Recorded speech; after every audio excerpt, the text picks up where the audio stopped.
Everyone. My name is Caroline Colas, and I am the Senior Director of Health and Wellness at the Marlene Meyerson JCC Manhattan. Today on our Positive Psychology Hour, a series that we do in partnership with the Whole Being Institute, we are going to be talking about re-entering your post-pandemic life with the Gift of Mortality with Jodi Wellman. How do you want your post-pandemic life to be?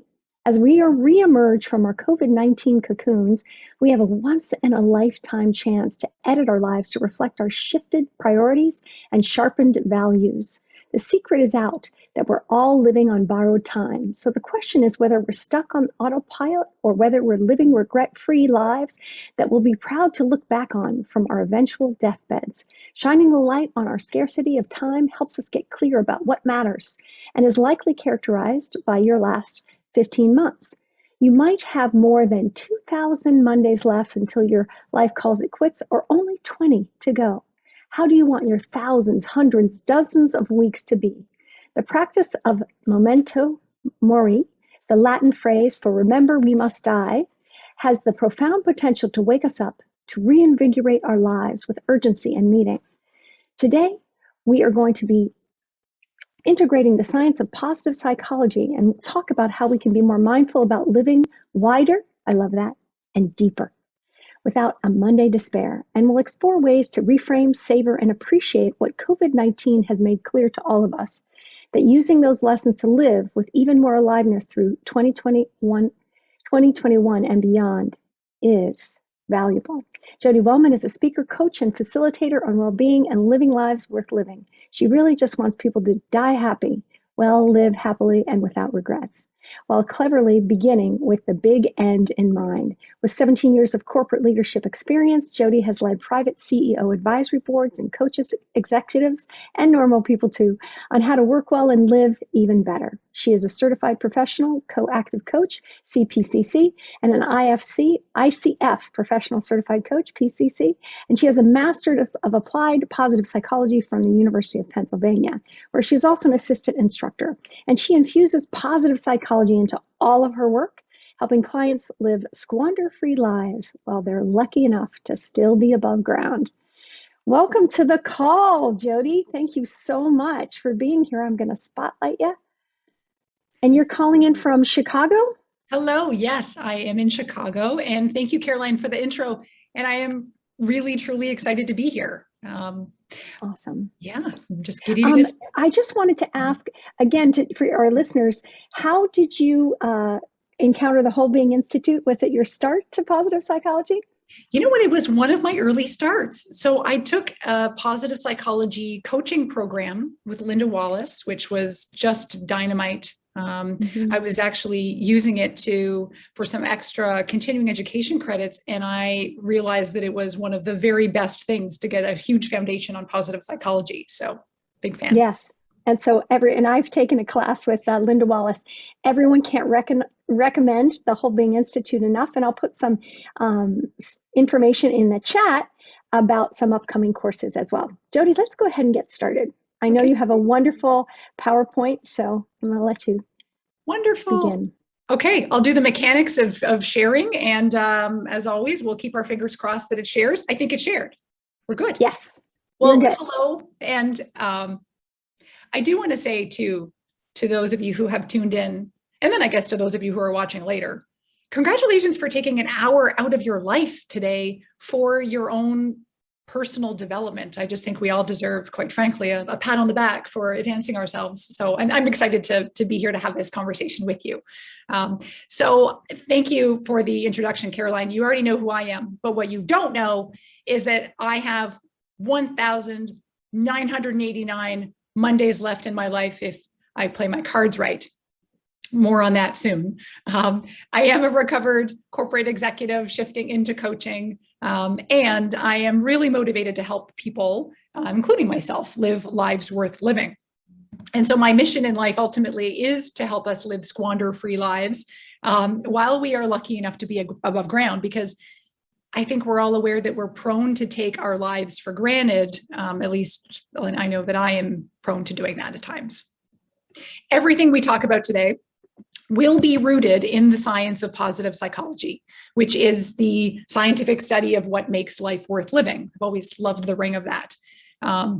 And what I tend to do is I tend to bring in that light and airy topic of mortality to our conversations. And I'm going to give you more as to why I do that in a moment. But what we're going to be talking about over this next hour of your life is we're going to talk about your death. We're going to then shift into talking more importantly about your life. And then we're going to talk about, well, so what? What's next? What do you want to do with this? My goal is that you find some inspiration today to even do one small thing as a result of our conversation to help live life with a little more life in your life. And so that will be hopefully one of your main takeaways. And I do want to point out, you know that ball that dropped on the bottom right of your screen? It's the sun from my logo. As we go through our presentation today, the sun will symbolically set. And so I just didn't want you to miss that very, very clever metaphor for us. All right, let's start by taking your 2021 temperature. I think most of us are sick of taking our temperatures by now, but where are we right now with 2021? And so I want to shift into what is called the Cantril ladder. The researcher, a lot of this work is done through the Gallup organization. It's a way of looking at our self-reported life satisfaction. So if you look at this ladder, and you can imagine 10 being the best possible life for you, excuse me, and 1 being, unfortunately, the worst possible life for you, where would you put yourself on the rung today? I'll let you think about that. Imagine where you are today.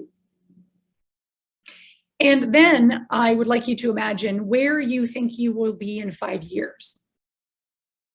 And that's an indication, by the way, if you think your number stayed the same or got better, that's an indication perhaps of how hopeful you might be. And a lot of our discussion today is really about looking at wherever you are on the ladder. And I sincerely hope you are not down in and around the lower 3, where 3% of people in the US are. I will just say too, the middle rungs around 4, 5, and 6, 39% of people in the US are in that struggling zone. And then 7, 8, 9, and 10 is the thriving zone where 57% of people find themselves. My hope for you is that as a result, of course, of today, but and beyond, is that we can just take ourselves even up a tiny little notch on that ladder. And we don't need to all soar off the ladder at a 10. We don't want to deny ourselves of that, but that's the goal, is to try and imagine ourselves feeling more towards that best possible life. Okay, so let's get real though. There's no spoiler alert required in telling you that you are totally going to die. I know we are all aware of this. It is the sad reality that we are all, unfortunately, going to have an expiry date. Let's quantify it. Men, on average, will blow out 78 candles, and women, on average, will have 83, 5 extra. And I will point out that I did draw 83 candles on that cake, and so that might have shaved a year off my life, just in terms of the focus. We know that we know this to be true, right? This isn't news to anybody, but I do think that the perspective of how many Mondays, I say Mondays because 4,000 Mondays is the name of my business. We have 4,000 weeks roughly to live. I want us to quantify it. And so here's what I'm going to do. I'm going to ask you to just get a little bit mathematical right now. Take 78 if you are male, 83 if you identify with female. If you don't identify with either, just average it out at 80 and minus your age.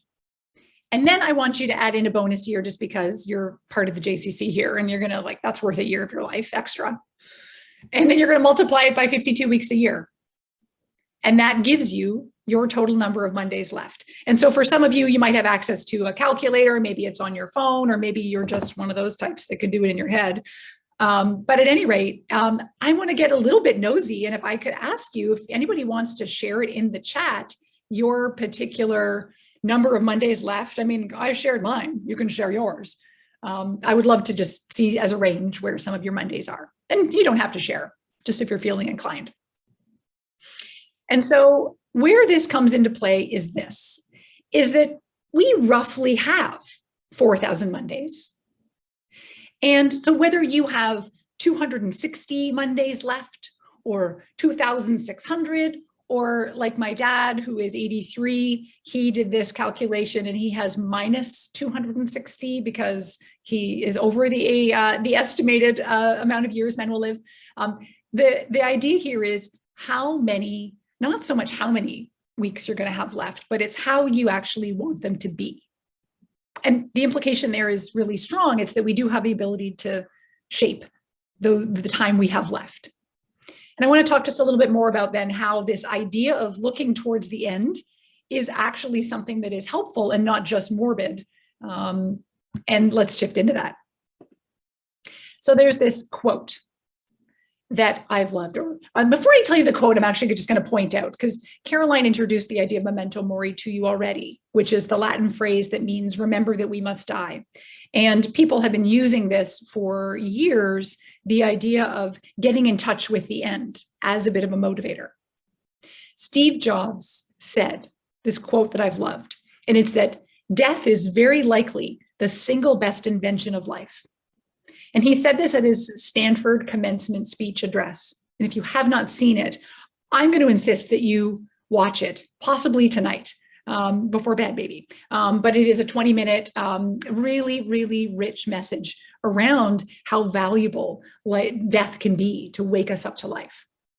So reflecting on the fact that unfortunately we are temporary can be the spark plugs that we need to fully participate in our lives, right? To live with that sense of urgency that just doesn't come from thinking that we're going to live forever. We're putting our heads in the sand and just not thinking about the fact that, yeah, we are going to die. So I will consistently maintain that, unfortunately, ignorance is not bliss when it comes to thinking about how temporary we are. You know, some of the most motivated clients I have ever had have been people who have had a brush with death. And some of you may be in this category. Maybe you have had a cancer diagnosis, or maybe you've had one of those close call car accidents or another kind of accident where you've been close. And psychologists call this the roar of awakening. And so it's this outrageous appreciation that can come from that feeling about, I almost lost this.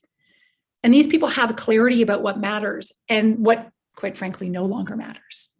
You know, earlier on, Caroline and I were just having a discussion before this got started around how sometimes this sort of the veil that it is in front of us can sometimes become super clear. Maybe it's through someone else's death, the unfortunate passing of someone you know and love, that makes it crystal clear to you then what matters. Often, though, it's more poignant if it's our own near-death experience. And so that is really what we're after. It is the roar of awakening that comes from having a brush or a close call with death, but without the drama of actually having that close call. And, you know, we've had actually, I would say, back to the roar of awakening, coronavirus has provided a little mini roar of awakening for most of us, right? As we have this like awareness of death is now all around us with 3.5 million people passing from this. And I know that I can sound flippant about this topic of mortality, right? I can draw a bunch of doodles. I can make coronavirus a friendly looking little blue cartoon. And I don't mean to diminish the real weight and gravity of the fact that people are dying, that we are going to die.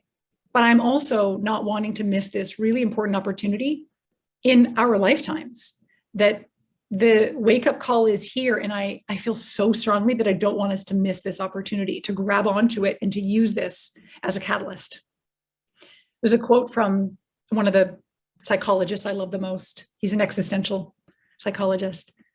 Though the physicality of death destroys us, the idea of death may save us. So why is it that the idea of death can save us? Prospect theory helps to explain it. And so for those of you familiar with it, you're going to get it. And for those of you it's new, I think you're going to get it too. Makes sense. We are more motivated by the risk of losing something, that the life we have left. We're more motivated by that loss than the possibility of gaining something of similar value. So I know it's strange, right? The way that we operate, but the idea of living life more fully isn't as motivating without the shadow of death showing up to highlight what we have to lose. So for your life, for example, thinking about that you might miss out on your kids' weddings or your grandparents or your grandkids' growing up, or maybe a trip that you want to take to a special island, or maybe that you wanted to write that book, or that you wanted to write that relationship. Life becomes valued to the extent that we recognize its potential unavailability. It's more precious because it's bound by the limits of time. And we've had this gift. I'm going to call it a gift. Many of you won't call it a gift, but I think COVID has actually provided for us a bit of an interesting way that we've seen, death unfortunately be peppered around us at a rate that most of us have never seen. And so what can this do for us? No, there is not a contagious disease in there. I hope it's vaccinated, and I'm hoping that we are all very much towards this idea of not wasting a good crisis. I think it's the former mayor of Chicago, where I'm based right now, Rahm Emanuel, I think he was quoted as the one to say, never waste a good crisis. Okay, so let's not waste it. I've become infatuated with this idea called the pause. So we've had, and I say had, I'm being very optimistic with past tense. I know we're still struggling with COVID, especially our friends in India, but we are coming around the bend. And this is a perfect opportunity for us to pause and reflect on what we have gleaned. And if COVID wasn't particularly resonant for you, we don't need to dwell on the pandemic. Let's just dwell on the fact that you just calculated your Monday mornings left. And let's pause. The pause, by the way, is actually a medical term that they implement. They take a few moments after a patient has died to acknowledge their passing and the efforts of the healthcare team. And the gentleman, I think he was a doctor that has been credited for coming up with the idea of the pause, has said, and I have this written down here, I wanted to refer to it for you. The pause slows our racing minds, offering mental space so that we are not drawn into the vortex of failure versus success. We are called to bear witness to the reality of loss and the acceptance of reality. So when was the last time you paused to stop and really think about the fact that the reality, the acceptance of loss? And so I'm going to have you pause right now for just 10 seconds, and you can shut your eyes if you want, or you can look off into the distance. Think right now about your temporality.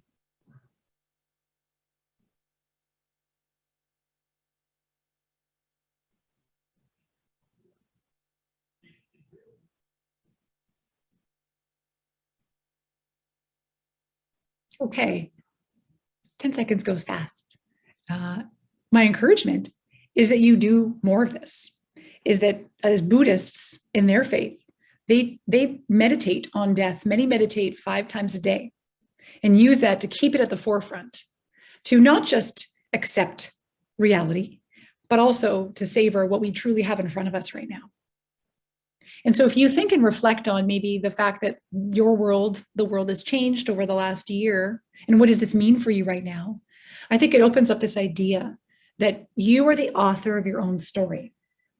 Margarita Tarragona was here last week in this series talking about the beauty and gift of how we craft narratives. And it really flows into this idea that we can edit our lives frequently and ruthlessly. It is your masterpiece after all. And so we are the ones that get to decide, what do we want to change and keep the same? What do we want to detonate? And what do we want more of and less of in our lives? Because we have so much more control, I think, than we often give ourselves credit for that we do have. Most of us have had some priority changes. Many of the people that I've worked with, met with, just know casually, have admitted that some of the shift that came from COVID around maybe working from home or having a different social pattern or life pattern adjusted, have realized with this sort of razor sharpening of the clarity that one gentleman's like, I don't want to be a lawyer anymore. I just know this now more than ever. This helped me see it. A lot of people I know have said, I now realize the quality of time that I'm spending with my family, having dinners and lunches, is something that I want to maintain. And some are like, now I know I don't want to have that time with my family, and that's their clarity. Regardless of what that is, what what some of these shifts have created for you. Or maybe it is a roar of awakening with COVID, or maybe it is people around you. Maybe it's your own awareness then of your own mortality, this idea of what matters. What do I want to focus more on? What do I want to edit frequently and ruthlessly? What do I want to do more of? And maybe what do I need to do less of? And you might be in the midst of an epiphany, but not see it, right? Because that's the thing with life. I think there's an expression about like, you can't see the label when you're inside the jar. And we don't know right now that things are happening around us. But if we reflect on it and really stop and do a pause with our own lives, we can see how we want to craft. How do you want 2021, the rest of this year? What do you want that story to be like? I encourage you to put in the chat right now a word, maybe a couple words, how you would fill in this book. 2021 is my year of what? Is it of inspiration? Is it of reflection? Is it of the pause? Is it of massive transformation? Is it of fun and silliness? The year I turned 33 was a really big year for me. My mom had died the year before, and I was very aware that life is short and I don't want to die with regrets. And so and 3 is my favorite number. So the year of 33 was always going to be a big thing for me. And I made a list of 33 things that I was going to do in order to make that the best year ever. And one of the things was I made a necklace that commemorated the year. And the year of 33 was the year of fun and experience. I just wanted a really fun and experiential year. And that was right for me.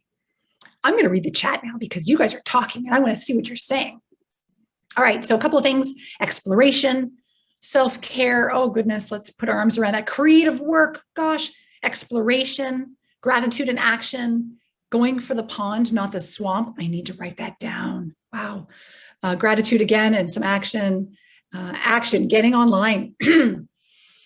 And harmony and reflection, meaning, connection, balance. These are beautiful. There's no wrong answer, right? I have one gentleman who's like, getting off the grid. I got to get away from everyone. Hey, whatever floats your boat.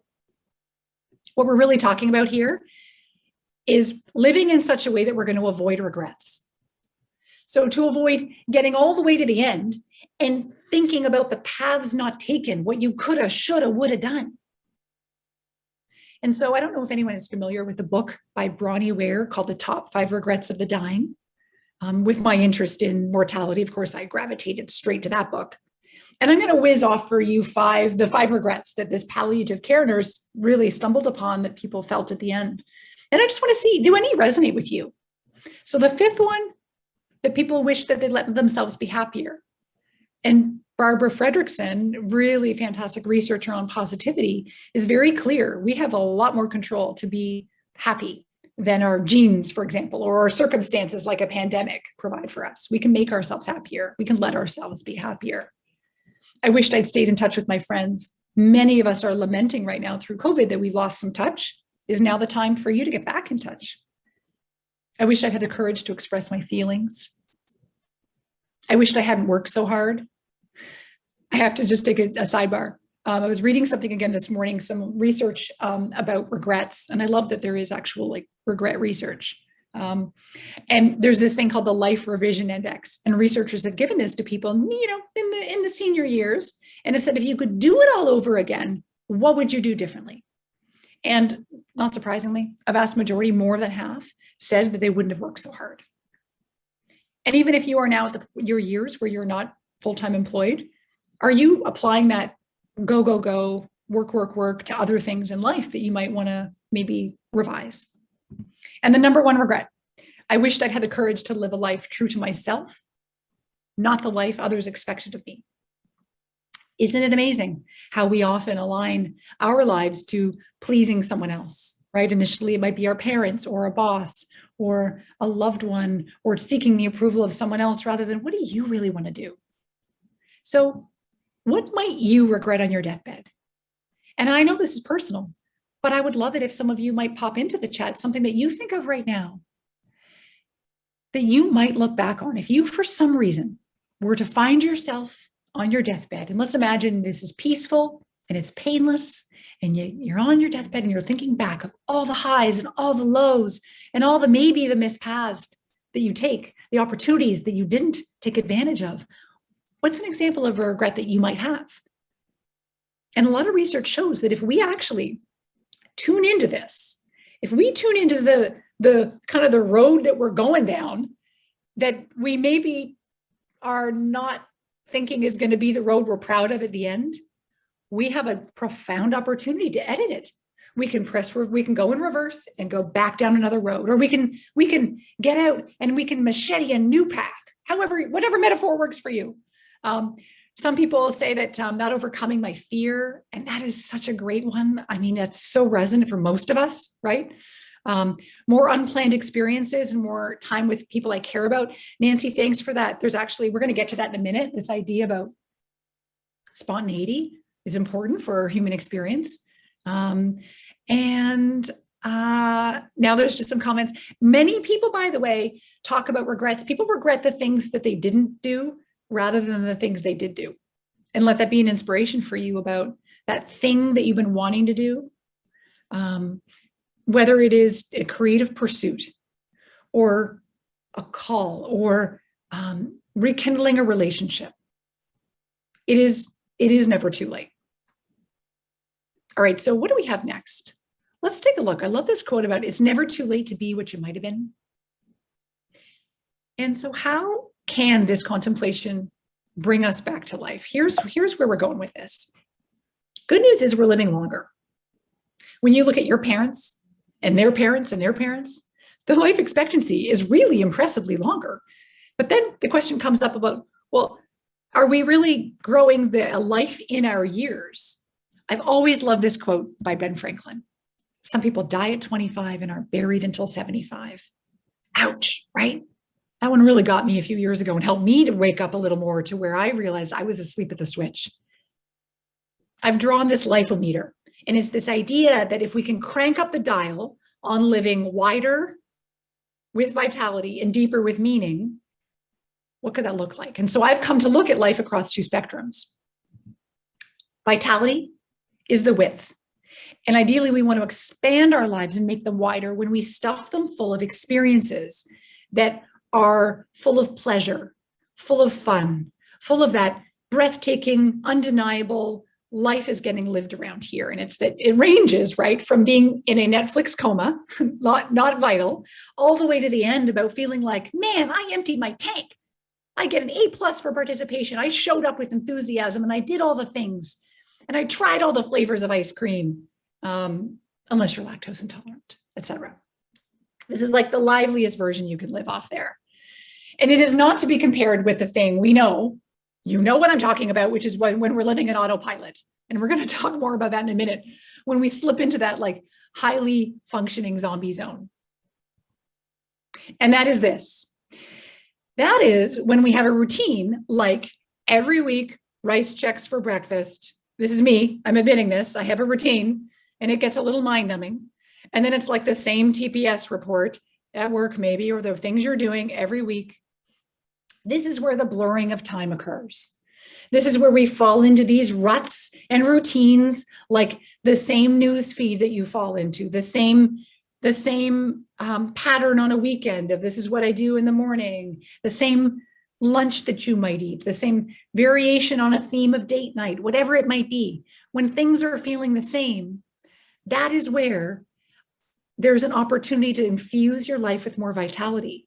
And here's where I get really giddy about research, about dialing up the novelty. Novelty is crucial for our human experience. There's this idea known as psychological richness, and it is part of life satisfaction or vital engagement. And so if we have diversity in our daily experience, there's a positive correlation with the fact that we're going to like our lives more versus falling into that kind of boredom rut. Boredom, which we all know a thing or two about, and coming out of a pandemic. The boredom occurs when we have mindless habits, like when we are not really being conscious to what we're doing. So for me, having rice checks every day, not even tasting them anymore, that is the thing where, are we activating our senses? Are we really being conscious in the moment with whatever it is that we're doing? That is what we're clamoring for.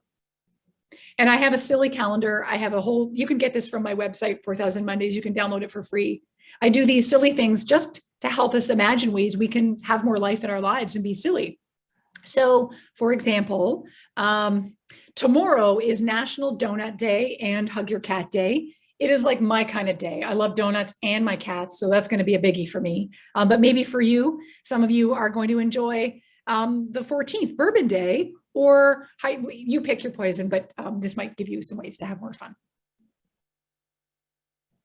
And now we're shifting into, we talked about widening your life, right, with vitality. Now let's talk about deepening your life with meaning.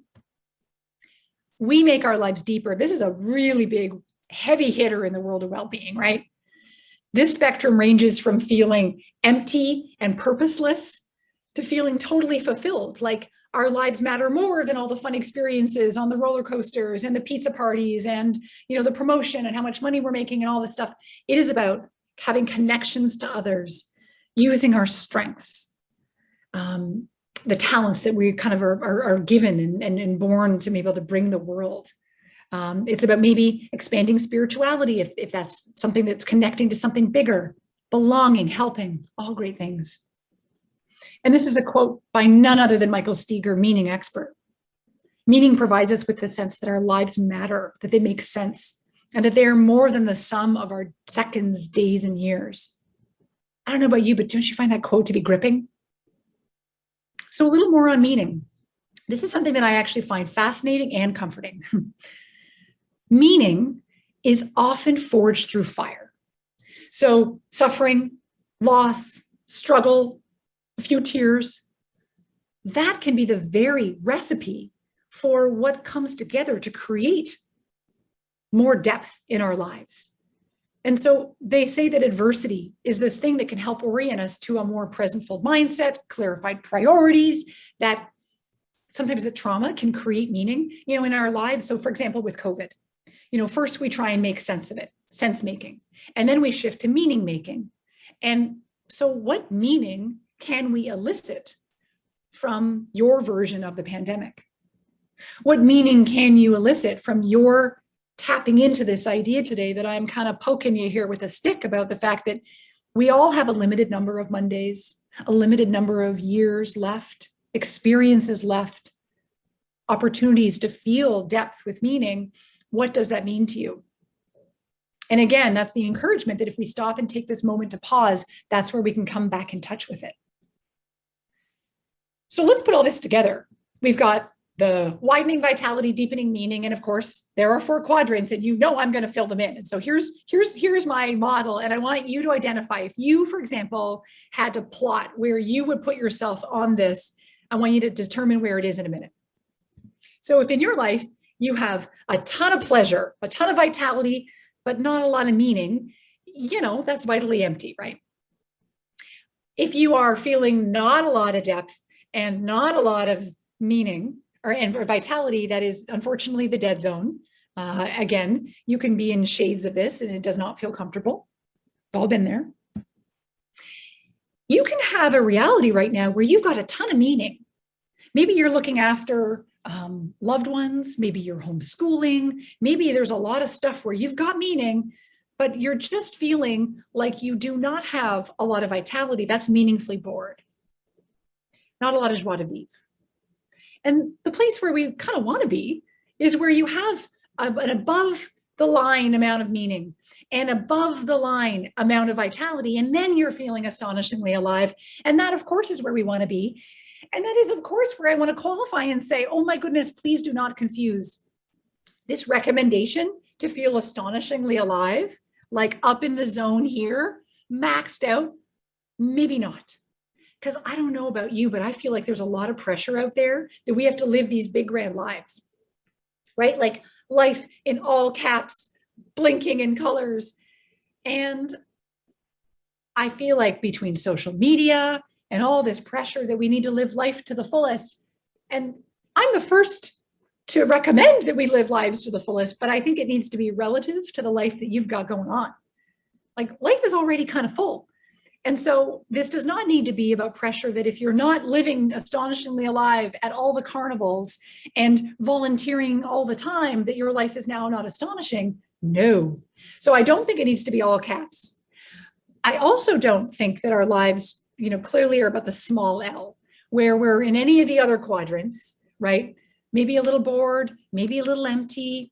That is not living life either, right? That's playing it small. It is avoiding opportunities. It is experiencing fear to get out there and kind of live the life that maybe you're yearning to live. What I do, of course, encourage us is to live life with a capital L, but it's got to be relative to the life that you've got going on without the pressure. So your idea of a life well lived might be very different. It is very different from the person in the Zoom box right next to you, right? Some of you want all the travel and experience, and some of you are very fine at home, thank you very much, and you have your version of your life well lived. So how do you live that livelier life, though, regardless of whether you want to be? I'm going to put my laser on. I'm very excited about this laser feature. I would love for us to just be anywhere in this zone, right? And ideally, remember in the beginning we talked about that ladder? And I love the idea of wherever you are on the ladder, how do we just notch it up slightly? Because you're all here taking an hour out of your day because you're interested in the betterment of your life in some way, shape, or form, right? And so this doesn't mean that you're going to go from wherever your dot is today and you got to blast it off the chart. No, it's about subtle changes. So what does that look like? I have some ideas, and I know you do too, so we're just going to get in on them. The number one thing is sometimes you got to shake stuff up. I drew the job in here for a reason, because for those of you who are working full-time, you know that this might be a prime opportunity to do a little bit of shaking. It's often a cause of distress for people, right? And regardless of whether it's your job or a relationship or where you're living, you're maybe wanting to go somewhere warmer or colder or wherever it is. Sometimes you need to take the bolder step and make that adjustment that just doesn't feel comfortable to make. And I get it. This line, I think, is profound. The only difference between a rut and a grave are the dimensions. And this was a line that helped motivate me 7 years ago to make a shift from my corporate role into the work I'm doing now that lights me up and gives me just that real sense of aliveness. So be careful when you look at your life and go, okay, rut, grave, what rut might I want to bust? The next thing I recommend is diagnosing the dead zones. I have this astonishingly alive assessment. And at the end of our time here, I'm going to show you my email and the website, and you can download and take that 68 assessment, which is question assessment, which is really great to help you go, wow, these are the areas of my life where I am feeling alive. And you know what? Positive psychology says, do more of that, right? Do more of the things that you're strong at, that make you feel alive. Turn up that dial. And yeah, there's merit. If you notice that there are areas of your life that do feel a little flatlined, then there might be some merit there too to saying, yeah, okay, the social life questions, they seem to be a little dead. Maybe I'm going to want to pick that up a bit. Or maybe it's the questions around my health that I'm actually noticing are a little rigor mortis. And maybe that'll be where you're going to want to spend a little bit of time doing one thing that might make you feel a little more alive. I think diagnosing can be helpful. So here's where I wanted to get a little bit of your input as well, because, most of us have experienced at different phases of life where you've maybe felt like your life wasn't so wide.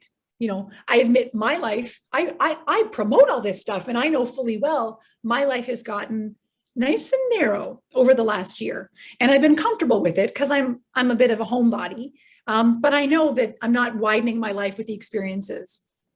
And so, but most of us here have experienced that or know what it takes to do things to just widen it slightly.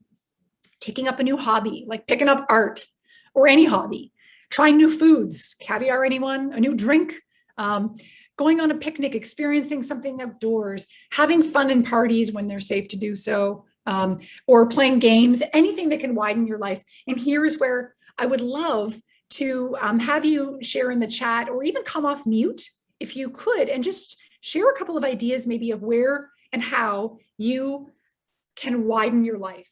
Because I think it's valuable for others to hear examples of where that can go.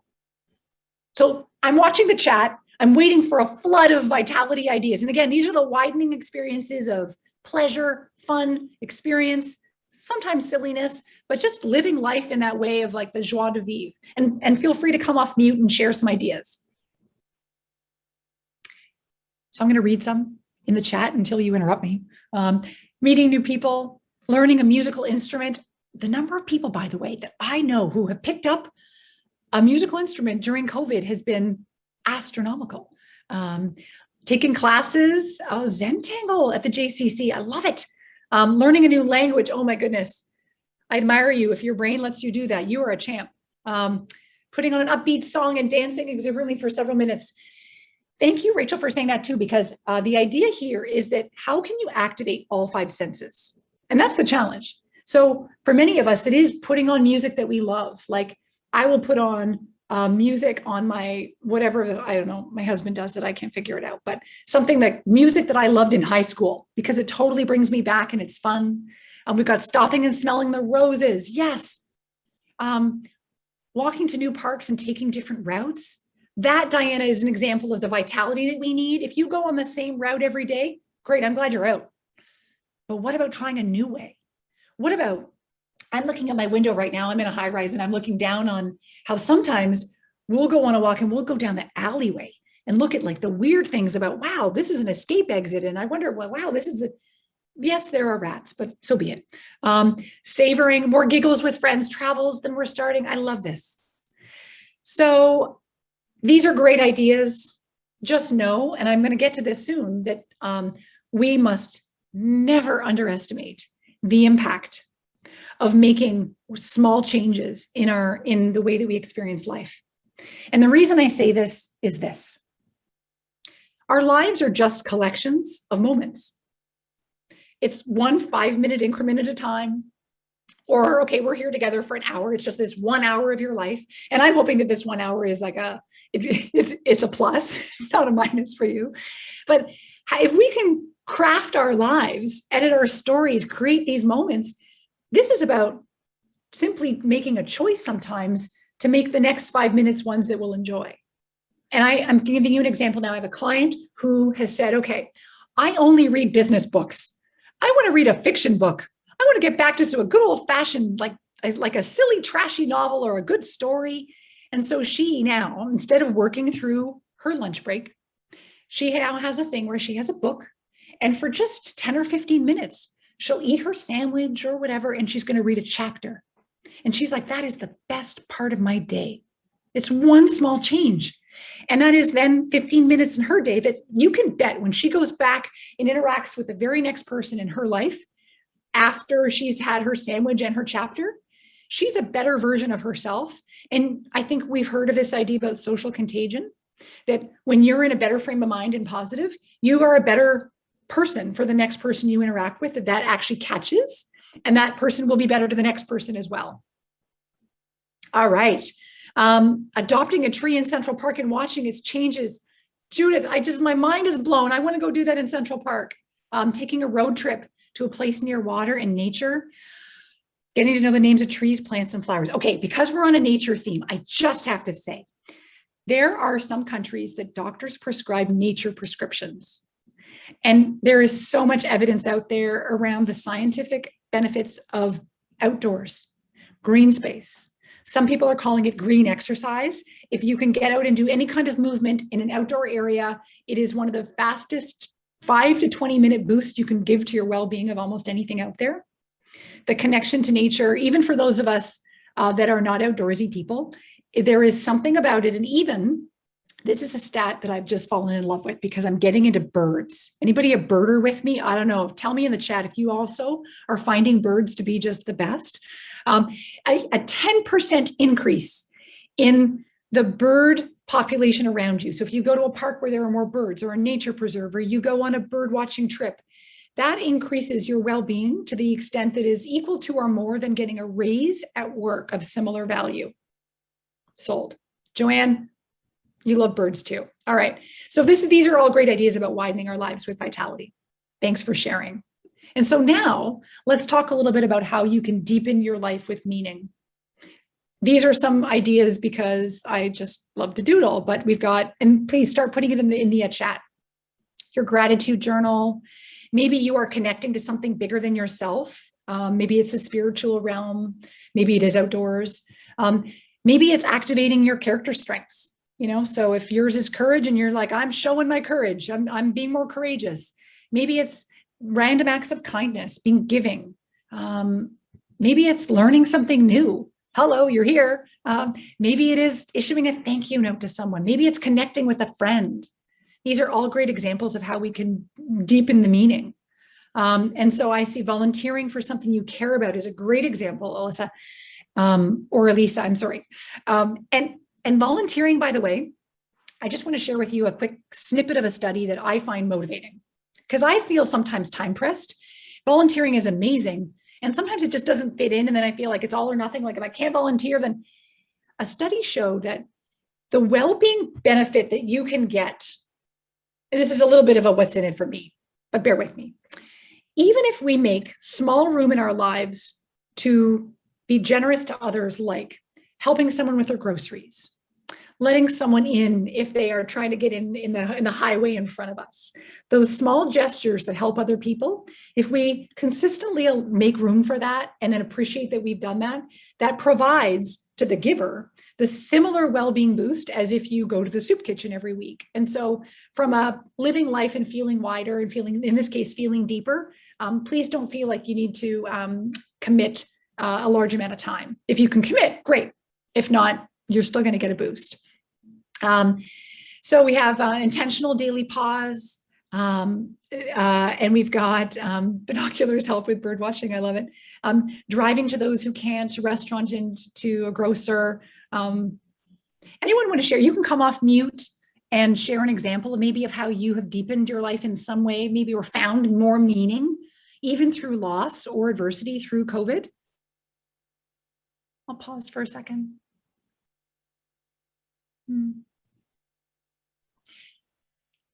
And I lost my job, but in spite of that, I reconnected with my artwork, and I've been taking like 4 or 5 classes a week. I have like writing and painting and sketching, and it's been an amazing, amazing experience. Oh, Liz, thank you for sharing that. And it reminded me of someone I know who was furloughed in the summer because her company couldn't afford to keep her on. And at first she was worried, right? Of course, we have needs to meet. But she was an example of someone who picked up the trombone and the piano and gardening. Those 3 things. And she said it enriched her life in ways that she didn't expect. And now so some of these are the vitality scale, if we're getting technical, some of those are about the fun hobby experiences, but I would also say that there's overlap between vitality and meaning, right? So you can engage in a hedonic activity of fun with a eudaimonic activity that is more rich with meaning. And so sometimes, for example, the art of, so like gardening can be something that is a fun hobby. And yet it can also be something that really connects you to nature and to the outdoors life and to the pause and meditation that occurs through it, which would typically be a more meaningful activity. And let's be honest, let's not split hairs over whether it's widening or deepening. If it makes you feel more alive in any way, it's a win. That's what we're after, right? The wins. So reconnecting with what you're passionate about. I also like the point around, there was something in here about living in sync with your values. That has been, I think, a profound change for many that we don't see yet. So here's an example when we're kind of in the soup and we don't know it yet. It's that we're starting to realize maybe that, like for you, Lois, like creativity sounds like a really important value you hold, creative expression.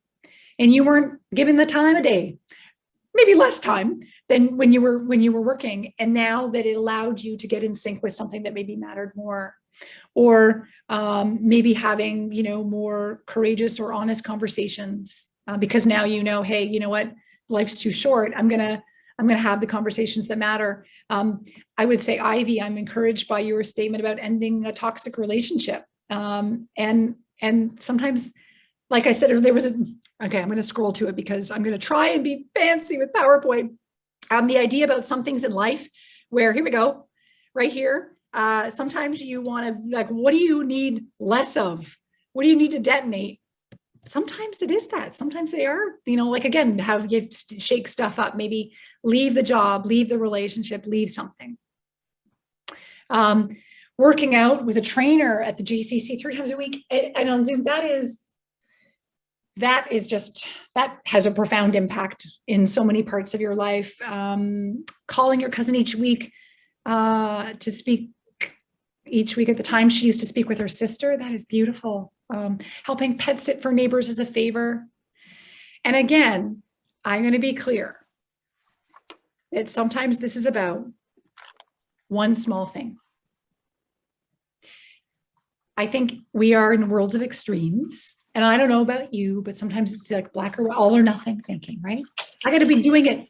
I got to be doing it big time or else I'm not living. But wait a minute. Some of you have talked about like pet sitting for a neighbor or picking up a hobby or having a meaningful conversation with a friend. These are things that sometimes it's just one small thing that can have a profound adjustment in your life. And so I look at it like it could be the ripple effect, right? One thing that sends off ripples for moments and years to come. The snowball effect, where all of a sudden that little tiny piece of snow is now a big thing and it has a big impact in your life. And my personal favorite, the angle effect, where you make one small change today, right? Like maybe you start a gratitude journal today. I'm going to be honest. I started mine 2 days ago. Or I restarted it. I let it go. I used to do it and it has a big impact on, for me, my meaning in life. I'm back on it and I'm anticipating this. It's a tiny thing right now, but in 1 week, 1 month, 6 months from now, I recognize that it can change my experience of living. And that can be true for all of the examples you've shared here around things you can do to live wider and deeper. So what are examples of things you can do? You've talked about them. How do you plan? How do you plan specifically to feel a little bit more alive by June 30th? And by the way, I see you guys talking that I'm frozen. And I hope I come back too. That would be really ironic if I'm talking about living and I'm frozen almost to death for you all. So, okay, I'm just going to wing it anyways. Hopefully I'm with you in spirit. So I'm going to ask you some questions, but first I'm going to do the thing where I'm going to say, like, the elephant is in the room. We have ushered that elephant of the Grim Reaper in, and we are talking officially about how clearly mortality is in front of us. I hope with all of my heart that it is far, far away for each and every one of you and myself. And, we can fine tune our lives in light of this, hopefully, kind of heightened sense of urgency that, that's right. I only have that many Mondays left. And so what would that be for you, for example, to live a little more lively by the time your time's up? And so I'm gonna do one more thing. I'm gonna share with you, here are ways we can stay more alive. I have a newsletter that I send out every Monday with just topics like this. And then there's a quiz on my website you can take if you're interested. And it is 4000mondays.com. Here's my email. And if you want to email me to get that assessment, you can just send me assessment in the topic line, and you don't need to be profound. You can just put assessment, please. You don't have to say please. And send me a note and I'll send it off your way. And you can link in with me if you want. And I want to share with you this quote again, and I'm planning after this quote, I'm going to come off the slides, and I would just love to hear from a few of you things that you are going to do as a result of today, like one small thing. Again, what's your tiny little thing that might make you feel more alive? But first, the sun has almost set, my friends. Hunter S. Thompson, life should not be a journey to the grave with the intention of arriving safely in a pretty and well-preserved body, but rather to skid in broadside in a cloud of smoke, thoroughly used up, totally worn out, and loudly proclaiming, wow, what a ride.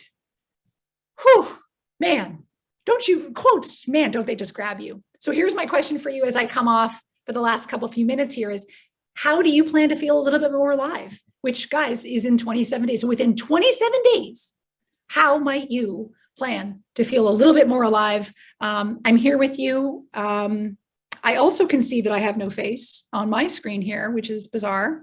I'm going to do something where I stop my video and then restart it, and we'll see if it works. Hello again. Yay! Okay. Hi. Okay. So please, we have a couple minutes. I would love to hear a small thing you might do, and I'd love to hear your voice, but chat is great as well. Well, Jodi, first of all, thank you. What a dynamic and fun and alive conversation. And is humor one of your top strengths? I mean, honestly. You know, it's like humor and zest compete. Oh, yeah. You guys, can you see that? Right? Yeah, I'm seeing some nods. Anybody want to come off mute and comment? Please do so. Please feel free to do so. I want to come off mute and share, but I feel sort of overwhelmed by this amazing presentation. And I can't decide if I want to do something big or something small or something wide or something tall. So a little of all. So there you go. I mean, I'm going to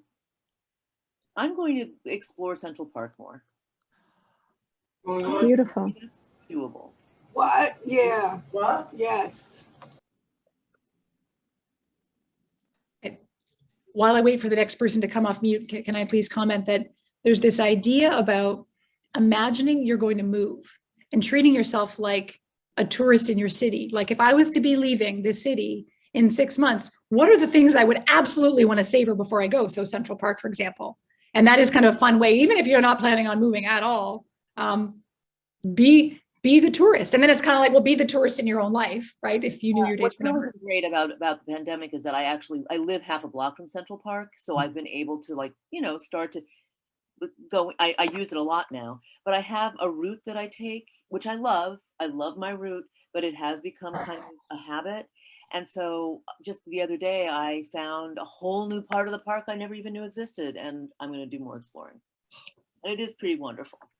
Yeah. At the JCC, we have a slogan, making the ordinary extraordinary, right?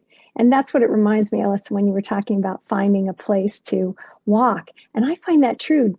Anybody that lives in New York, don't you find that you walk pretty much the same way in the same streets? But the moment you choose a different street, it's like the houses are different, the apartments are doing, the brownstones are different. You see something different. I was like, oh, I didn't know that was there on that street. Adventure is just a step away. Yes. That thing you just described, Caroline, about that off the beaten path, that thing, that is the thing that provides that novelty for your brain that is essential, that some studies show that acts as sort of slowing down time. Now it doesn't, but the perception of time that, like, I don't know if you ever feel this, sometimes where you feel like a weekend has flown by. And yet if you do more, that's a little bit different. Sometimes that's the thing where, wow, it feels long. It feels like, because oftentimes it's because we did something that stimulated our brain in a new and different way. And I don't know about you, but I'm hoping for time to slow down. Yeah, I even think about fun and adventure as an area to take on. And I remember once I had, during the start of the pandemic, I don't know if you guys remember, I had a fundraiser. And so that was like, I decided to do something fun. First, I put in a jar a whole bunch of little things that I thought were fun for me that I might not do. Tell a joke, ride my bike, just little things. And then in that jar, I had to take out a fundraiser and have fun that day.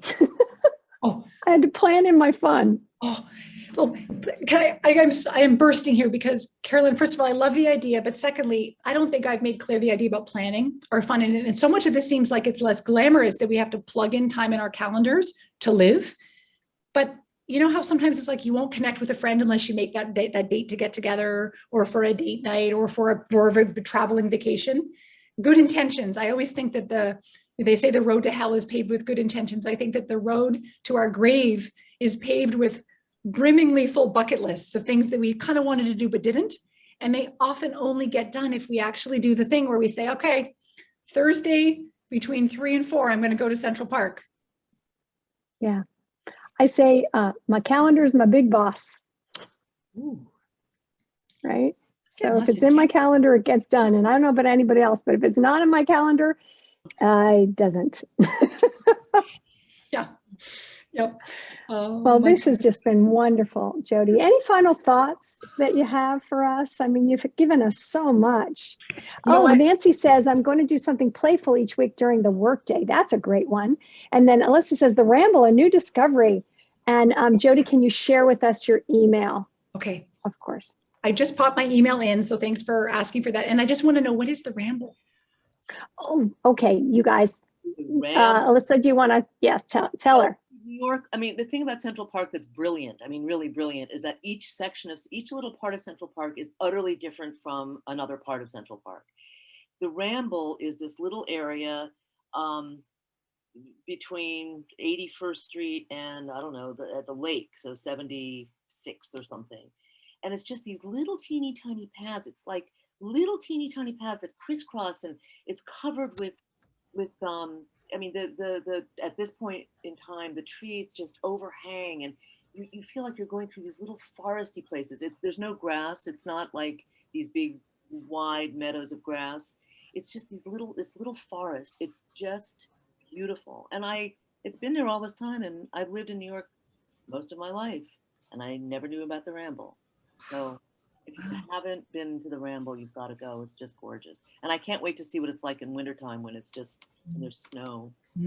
There are And also Joanne says, oh, go ahead, Judy. Go ahead. I was going to say there are 2 new areas to see on 13th Street. They've kind of extended it and built something that's supposed to be amazing. And if you haven't been to Lincoln Center with the grass, it's supposed to be incredible to sit on that grass that they've put there. So I recommend those 2 things also. Right. And then I think, Joanne, you just rode your bike somewhere, remember? Or Mary Pat, if you're still on. So again, I think we can put in the chat if anybody wants to come in on the pregame show. I'm going to write a handwritten notes and birthday cards this month to send friends in 4 countries. Beautiful. And Trader Joe's has cards for $1. Just so you know, what's the best way to? Okay, put it in the chat what the best way is to access the Ramble. Also, I wanted to point out, you guys, last night I did something that was different. We had Tai Chi and Qigong for sleep. And it was so beautiful. Oh my gosh, Master Yang, he said something I thought was so great. He said, in the Tao, we talk about most people, most humans, most of us have kindness as part of our being. And I just recognize that we are meant to be kind. And I just look for that in people. I thought, well, that's easy, right? That's a simple one. And let's see, I'm going to put you on the spotlight, Jodi, so we can say goodbye. And then we had a Zentangle. Some of you mentioned Zentangle. We happen to have an introduction course to that. And also food is medicine and we have a monthly digital vision board class, which is hilarious. So you can learn to take your photos that you put on your phone, and you can create like a visual checklist. And you have that calendar, Jodi. She creates this amazing calendar for the month, and you make it visual, and you can check off things that you've always wanted to do. I mean, your programming, to me, when I look it up, it is the exact epitome to me of ways to live wider and deeper. There's something for you could live a full life just by going through your programming. Yeah, it's true. Yeah. You just come to the JCC, you guys. Yeah. That's astonishingly alive life. And the whole Being Institute as well.